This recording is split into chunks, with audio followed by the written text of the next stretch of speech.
2.5 لکه روپۍ د دغې مرله وي. په 2.5 لکه روپۍ مرله هم چې څوک نه الي او تاسو یې نه الئ نو بیا یې نه الئ. سلامونه ملګرو، محمود جان عمرزی یم او نن تاسو یو داسې ځای ته مې راوستي. یقینا چې که تاسو ځای الئ ځان دپاره، د کور دپاره الئ یا د ګټې دپاره الئ، منډۍ دپاره الئ، پمپ دپاره الئ، څه دپاره م الئ، نو بلکل بایپاس چې کوم د عثمانزو بایپاس دی په هغې باندې ولاړ یم. دغه مخامخ به تاسو ته ښکاري چې دغه مخامخ بلکل تنګي او چارسدې روډ دی. په 2-3 قدمه کې بلکل په هغې طرف باندې چې لږ په دغې بایپاس باندې وړاندې لاړ شئ نو دا 2.5 جریبه ځای دی او دغه 2.5 جریبه ځای چې کوم دی 50 فوټه د دې هغه فرنټ دی. نو 50 فوټه فرنټ یقینا چې ډېر زیات دی. پلاټونه که تاسو الئ، که لږ ځای پکې الئ، که ډېر ځای پکې الئ، او که فرض کا یو کس داسې وي چې هغه وایي چې زه ګټې دپاره الم، سبی خرڅوم، بل سبی خرڅوم. دې وخت کې که موږ ګورو نو دغه کس چې کوم دا ځای خرڅوي نو هغه لږ مجبوره دی. صرف د مجبورۍ د وجې نه دغه ځای خرڅوي. ګینې که کال 1.5 کال یا 6 میاشتې ایثار کړو نو بیا به ورله ډېرې زیاتې پیسې کوي. بلکل یو شانتې اوار ځای دی. اوبې چې کومې دي هغه هغې طرف ته وتې دي. د دې چې کوم هغه انتقال دی او یا کاغذونه دي بلکل په موقع باندې موجود دي. تاسو ته به بلکل صفا سوتره ځای د سړک په غاړه 50 فوټه فرنټ او د تورنګزو کوم چې د عثمانزو بایپاس چې د هغې نه که تاسو لږ شانتې را وړاندې شوئ نو بلکل دغه ځای د سړک په غاړه باندې پروت دی. د هوارتیا بیا تاسو ته زه ووایم چې بلکل پلین داسې کولو غوندې ځای دی، مزیدار، ښکلي او قیمت هم چې کوم دی هغه انتهایی مناسب.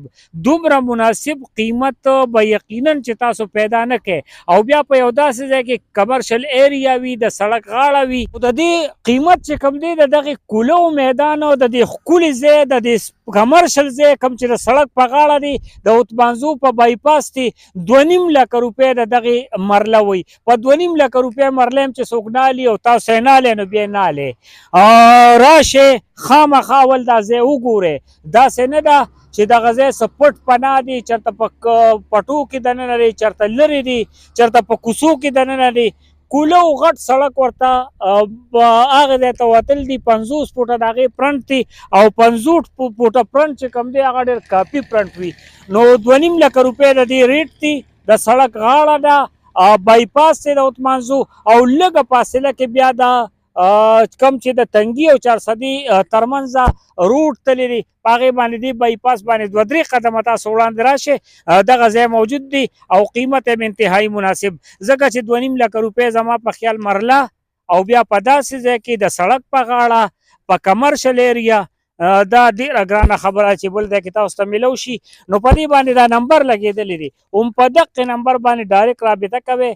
دا سړک دا د عثمانزو بایپاس او دا مخامخ که زما کیمرامین تاسو ته وښیي دغه مخامخ چې کوم دی دغه ارچند او دغه تنګي او دغه روډ دی، چارسده روډ دی. په 2 قدمه کې هغه دا 50 فوټه فرنټ او دغه مخامخ ښکلې مزیدار اوار ځای. اوبې هغې طرف ته وتې دي. د اوبو هم څه مسله نشته. نو که یو کس د خپل ځان دپاره الي او په دې خیال الي پیسې ورسره وي، په دې خیال الي چې یاره سبا به یې زه خرڅ کړم او ماله به ګټه وکړي، نو د هغه دپاره خو بلکل نادره موقع ده.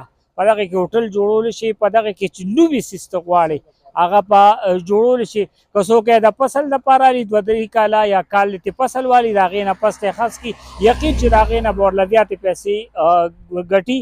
نو د دې ریټ چې کوم دی هغه 2.5 لکه روپۍ دی. هغه مخامخ نمبر پې لګېدلی دی. په دغې نمبر ډایرکټ رابطه کوئ او دا ځای سره د انتقاله. فرض کا یو کس وایي چې ما سره دې وخت کې پیسې نشته، راشئ کښېنئ خبره وکړئ، څه در سره یې هغه ورکړئ، څه در سره نه وي نو 4 میاشتې 15 میاشتې تر 6 میاشتو پورې زما له طرف نه ځه 6 میاشتو پورې به تاسو ته انتظار هم کېږي. بیا به تاسو ته کاغذونه میلاویږي او خپل ځای راځئ چې څه پکې کوئ، که څه پکې کرئ، که څه پکې جوړوئ، خپله ابادي پکې شروع کوئ. محمود جان عمرزی اجازت غواړي د لوی الله په امان.